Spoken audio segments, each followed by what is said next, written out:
Hello, welcome back to From Remey, a voice journal. I am just realizing that I don't really mention the name of my podcast very often, and I feel like I should make it a habit because you should know who you're listening to, right? Welcome back. I am filming on the eve of New Year's Eve. So, what day is that? That's the 30th of September. No, December. And I am trying to work while managing a cat. So I don't know if I mentioned this previously, but if you listen to my previous episode, you would know that I am now fostering a cat and he is wreaking havoc. He is tearing up my box that I'm using to store my scanner, and I'm trying to not let him distract me so that I can talk to you all today. But I feel like he's going to make an appearance at some point, and if you hear noises in the background, please forgive me. That's just my cat entertaining himself. Anyway, I feel like he is at his most active hour or hours right now. And so if you hear ruckus in the background or if you see him jumping around, please forgive me. He is a teenage boy, and so he has a lot of energy. And if you're listening to the podcast, I just want to apologize in advance for like any background noises. If you are watching this episode, I feel like you might find more pleasure doing so because he might make an appearance. Knowing him, he's going to sneak up on me and he is going to meow. He's a very vocal cat. So yeah, watch out for meows as well. I am not going to do any like audio editing because I don't know how to do that. My audio production is very basic, which is basically just increasing the volume or lowering the volume and doing the music fade in and out and stuff like that. But other than that, I don't know how to do anything. Okay, so you're going to experience the meow meow experience like I am right now. The cat's name is Luther. He's actually a cat that my friend found in her neighborhood, and she named him Luther because she could not figure out who the owner is. But I feel like he probably belonged to someone and then he just left their house or whatever, but because he's very domesticated, he's very comfortable around people, especially strangers. So I think he is a house cat. But I am thinking of fostering him for a little bit and then I might consider keeping him. Don't really know. I haven't had a cat or any pet in over 10 years. And so having a cat right now is kind of like a big adjustment because I feel like cats, although they are so independent, they still require like a certain amount of like attention. And I also have some mild allergies toward cats. Which is something that I am trying to figure out if it's something that I can tolerate. If not, I'm going to have to figure out what to do. But, oh, there he is. He's just jumped on my little love seat and now he's jumping on the couch. He's super active right now because I think he's just going through his zoomies before taking a nap. He usually naps at around like 1 or 2 o'clock and it is now 12:20 p.m. So he is just trying to get his energy out before he naps. That was a very long intro about my cat. I feel like I should do the same thing about this podcast because if anything, I feel like I should have like a little like jingle or something going on, just to give you like a little bit of little bit of insight on what it is that I'm trying to do with this podcast. If you're new here, this is where I go to talk about life stuff. Life stuff and my experiences as a woman in her 30s. And that's basically the gist of this podcast. It's basically just me yapping about the things that I am experiencing or have experienced and just, like themes and topics that I see. But I promise I will do a better job next time with an intro, like an actual intro. I think I'm going to take some time off between this episode and the next episode just to give myself like a break from filming. I have been filming consistently for the past few months, which is actually pretty impressive. I feel like I have my like filming schedule down.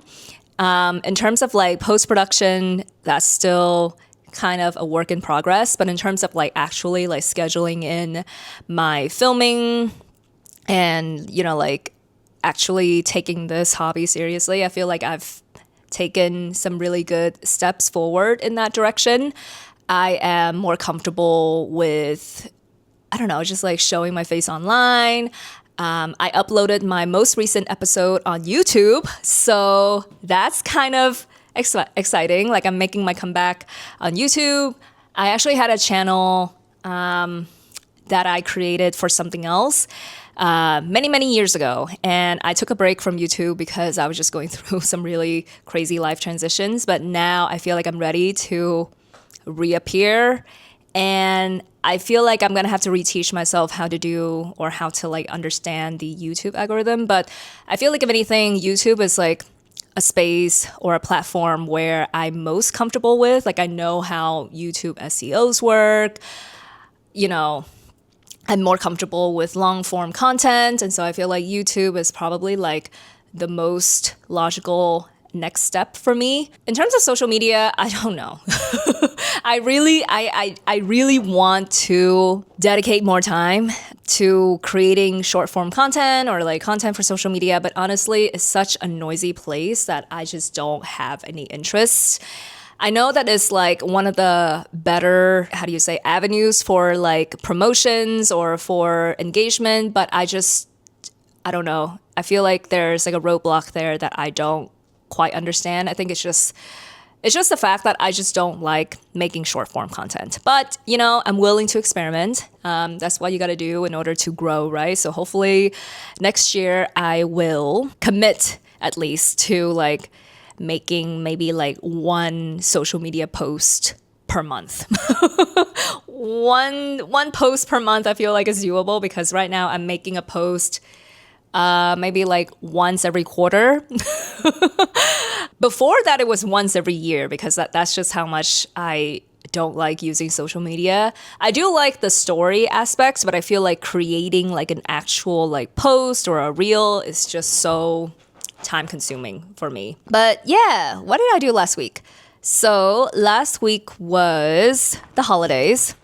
I am so distracted by this cat because he is literally eating my couch. Or he's not eating my couch. He's just like really like freaking out right now. The zoomies are hitting. Anyway, what did I do last week? So last week was the holidays. I spent some time with family. I cooked some more. I traveled to a different city to see my friends and my relatives. I went to the beach in Southern California, so that was very, very nice. I feel like last week was just literally go, go, go, go, go. I was going from one thing to another. I filmed an episode the day before Christmas Eve, and so I was like working all day. I also worked like at my full-time job the day before, and so I feel like I haven't really taken a break since last weekend. Last weekend felt like a lifetime ago, honestly. Like, I feel like I have lived like a whole month in the last week because there were just so much stuff happening and people to see and, like just a lot of socializing. And today is Tuesday, so today is like the day before New Year's Eve, and it's literally like the only day that I have in order to like film my last episode. And so I'm just like, I'm just trying to take advantage of this day because New Year's Eve, I actually don't have any plans, but I'm gonna cook and I'm gonna try to like, I don't know, maybe do some like vision boarding activities or like whatever. I actually did one vision board activity with my friends like last weekend, I believe. And that was very fun. And I still have a lot of like leftover like magazines and like papers and whatever that I can use. So I think I might want to make another like vision board or some kind of like arts and crafts things. So that's what I have planned for tomorrow. Overall, I'm just trying to keep it very chill, keep it very low key because I kind of want to set the tone for the next year. I want to make sure that I have enough rest before going into January because for some reason, I just feel like January is going to be a very hectic month for me. Well, actually, I have a lot of things going on at work, so like that's one thing. I also feel like I'm in this era where I have like this motivation to do more And I don't just mean like, I don't know, just do more things or like being outside or whatever, which is all I did this year. I was like outside basically all year. But I feel like this upcoming year, I feel like a push toward making more things or doing more things for myself. So that's something that I'm hoping to do next year. And so in order to prepare for all of that movements, I want to make sure that I am dedicating enough rest time before that, because I don't want to go into the new year feeling burnt out. And so I am allowing myself today to work, and then starting tomorrow, I'm just gonna chill out. I am gonna work out. Yeah, I think that's like the only thing that I want to like do physically. Like I want to work out, I want to eat. I just want to make sure that my body has enough time to rest, and my mind as well. Like I just want to watch some stupid movies or catch up on TV shows or catch up on like reality TV and just basically potato for New Year's Eve. And yeah, I think that's going to be my plan. I think that's going to be a good plan. But today, I actually have a topic that I want to talk about.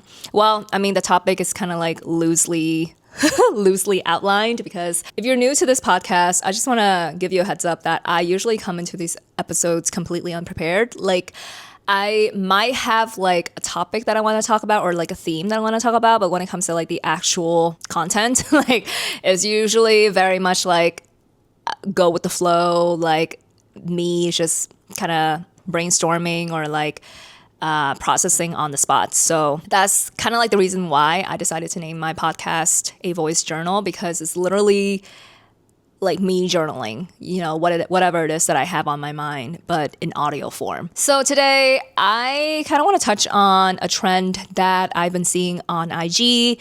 It's basically like people writing out like all the things that are in and all the things that are out for 2026. I don't really know how people come up with these lists, but they all seem pretty personal to each person, and so I decided to write my own list. So let me just jump in. I actually like thought about this on my way to Soul Cycle yesterday, or on my way back from Soul Cycle, and so I was like typing them in my notes app. But yeah, I feel like I have a pretty good list of all the things that I want to bring in next year and all the things that I want to remove. But yeah, let's start with the list of all the things that are in for 2026. And this is all just my personal take, like the things that I want to incorporate into my life. So the first thing that I have on my list is create for yourself, not for the algorithm. So I feel like this is very personal to me. And I'm also sensing that the collective is also feeling this, because the way I see it is social media was created so that people can connect with each other, they can find their community, they can build their community, and it's a way for them to express themselves without like, all of these big companies and without having to like follow like, traditional media. It was meant as a way for people to like, I don't know, like, I guess like seek out opportunities for themselves. And in the process of like seeking out or like finding those opportunities for themselves or making opportunities for themselves, like the way social media is being treated now is that, like you have to adhere to the algorithm, whatever algorithm that is, in order to gain traction. I don't know, it feels very stifling, because in order to find success on social media, you have to like stick to the trends, you have to follow the trends, you have to kind of like worry about like metrics. And I find that to be very limiting. I want to incorporate more play and more experiment into the way I use social media, the way I create content as well. And I feel like I honestly want to step away from the word content, because I understand what it means. Content is just like an umbrella term for like things that you create, and it could just be anything. It could be like art, could be music, could be whatever. And so content is just like the easiest word to kind of like define all of those things. But content is also now, I don't know, it feels so like commercialized, Like it's not like, I feel like whenever I hear content, I always think of something that is like in its final form. It's not like an in progress product. It's more of like the final product. And I want to redefine that for myself. I don't want to see the act of creating as like, how do you say, like a way to, I don't want to say like a way to gain success, because ultimately that is something that I would love to have. Like if I could, if I could make money off of the things that I make, that would be amazing. But I do want to focus more on like the creation part as opposed to the success part is what I'm trying to say. So by saying create for yourself, not for the algorithm, like I just want to put the emphasis on the creating for my pleasure and just allowing myself a space to experiment. And, I feel like as humans, like we have this innate need or innate desire to create things and to make things, to make art, to make designs, to like make music. And I feel like in the age of AI, I feel like it's important to bring the focus back on that, because that's what makes humans, like we want to make things. We can make things because we are humans and we have like the ability to express whatever it is that we're experiencing into a physical interpretation of our like perspectives on life. Okay, so the next thing on my list, my in list, is international music. So I know that K-pop has been like really big in the last, I want to say like 7 years, right? Like, I don't know when K-pop became popular in the West or like in America, but K-pop is now very huge and it has its own like category and like, all of these like music award shows and whatever. But I want to invite you to explore music that is outside of like whatever that is on the radio or whatever is considered popular. I feel like the international music scene is very interesting. Like lately I have been exploring like Japanese hip hop and R&B, and honestly their like hip hop and R&B scene is like pretty amazing. I feel like Japan has always been very innovative and like kind of like ahead of the curve in terms of like trends and all of that. And I feel like they also get influenced by like other cultures. They transform it into like their own like interpretation of all of these different cultures. So it's always very interesting to see. And then same thing with like other other countries' music as well. I feel like music is one of those art form that can connect people. What's that saying? Like music is it's like a common language among everybody. Like you don't really need to understand what the songs are about. You don't need to understand the lyrics in order to experience the music. And so I feel like international music is something that I want to incorporate more in 2026. Like my Spotify playlist is already pretty like international. Like I listen to all kinds of music from everywhere, from everyone. So the next thing on my in list is physical footprint over digital footprints. And by physical footprints, I mean traveling, doing things physically, being present, being like living life outside of the digital realm. And that was my cat meowing. And so he agrees. Yeah, physical footprints. Like I want to literally step away from like just being online. I feel like being chronically online is just so like, there's like this whole trend when people are like, oh, being chronically online is not cool anymore or whatever. I don't really know. I don't really know who decides what is cool and whatever. But I do feel like a burnout from just being online all day. And my job requires me to be online, like literally. Like I have Zoom meetings all day.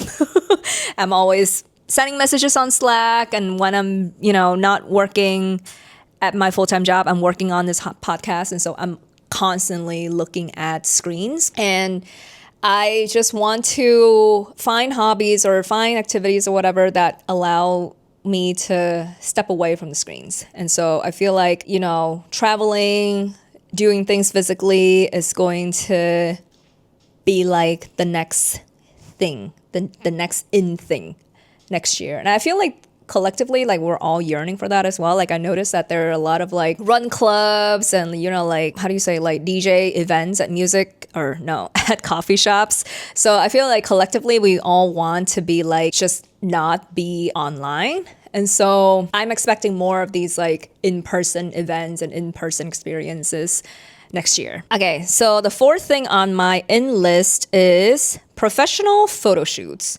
Okay, so I am a huge fan of professional photo shoots. When I was younger, I was like, oh, this is kind of like, I don't know, cringy that, my aunties and whoever would like go to like all of these like photo studios to have their glamour shots and whatever. But now that I'm older, I'm realizing that it's so important to document yourself. And it's so important to have photos where you can look back and see what you look like.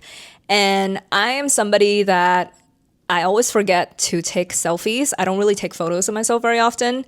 And so I have had years where, like now that I'm looking back, like I don't have any photos of myself. I don't know. I don't remember what I looked like. I might have like a handful of photos. Like I regret not taking enough photos of myself because, I always feel uncomfortable seeing myself like in photos because I'm always like, oh, the angle's not good. I don't look good, da da da da. But, the thing is that like, I am never gonna look like this, as I continue aging. Like this is like how I'm looking now. Like I might never look like this again. For someone who does not enjoy selfies, I feel like the professional photo shoots are much better for me because professional photographers, like they know how to capture nice images. Like they know how to find your angles. They know how to make you look good. I think it's one of those activities that can bring you, can make you feel more connected to yourself. Like it's also nice to just like be like in a photo studio or be outside and just have somebody like take your photos for you. Like they tell you what to do. And it's like, I really enjoy that creative process, just working with a photographer and like collaborating with them. And so I'm all about professional photo shoots. And it doesn't even have to be like for your social media. It could just be for yourself. Like, back in the days, my mom, my aunts, all of the ladies of the previous generations, they would just take photos for themselves. And so I feel like that's something that we should bring back, So the next thing on my list, my in list for 2026 is home cooked meals. Okay, so one of the things that I'm trying to work on next year is to have a better diet. And by diet, I don't just mean like, I have to like restrict myself and whatever, but I do want to eat healthier. And I feel like home cooked meals it's just like essential to like healthy eating. And so I really want to like dedicate more time into like, I don't know, I guess like meal prepping and like exploring like different cuisines. Like there are so many dishes that I want to make, but I just haven't found the time or I haven't carved out the time to do so. And so I really want to like start like exploring like, different cuisines. The next thing is also in like the food and beverage territory is wine tastings. So I went out a lot this year. I was like outside all of summer. I was like going to bars, etc. Not to drink, but to just like hang out or just like be outside. And I feel like, I don't want to say that era of me is over, but I do feel like I am craving for something that is a little bit less, I was going to say chaotic or crowded. Bars are usually like that. But I'm craving something that is a little bit more like, I don't know, like luxurious. And I feel like wine tasting is like very, like bougie and, it feels very like, I don't know, it's like a whole experience, right? And I love that. Like, I know that I can't really drink much myself. And so now that I'm like at this point where I'm like, okay, if I'm going to drink something, it better be worth it because my body is going to suffer regardless of what I drink. And so I'm more intentional with whatever alcohol products that I am like ingesting. And I feel like with wine, I don't really feel like the hangover effects as much as like liquor or like cocktails. And so that coupled with the whole like vineyard experience is like, that's kind of like the direction that I want to head toward, I feel like I live so close to Napa. I'm like an hour or 2 hours away that I could just go to a vineyard, for a weekend or just for the day and then come back, and I would still spend the same amount of money as I would at a bar. And so it's kind of like, okay, I want a whole curated experience. I want a sommelier to like walk me through all the different wines. I want it to be like an interactive experience. I don't want to just like fight people to get my order in at the bar, like I don't know. I still love it once in a while, but I feel like I like to sit down. I like to sit in a clean, classy place now. So more wine tastings in 2026, and hopefully, I don't know, hopefully I'll learn more about wine. I feel like that could be like a fun little like side quest, a fun little like, I don't know, like character development or like personality addition, I guess. Okay, so next thing on my in list is hobbies for your body and spirit. Okay. Going back to physical activities and, staying offline. I think physical hobbies are so important. And I say that because as humans, like we need to be active. We are built to be active. Like we are not built to sit in front of a computer like 16 hours a day. Like we are built to move. That's why we have legs. We are built to just make things, do things. It's important to find like a physical activity that you can be consistent with.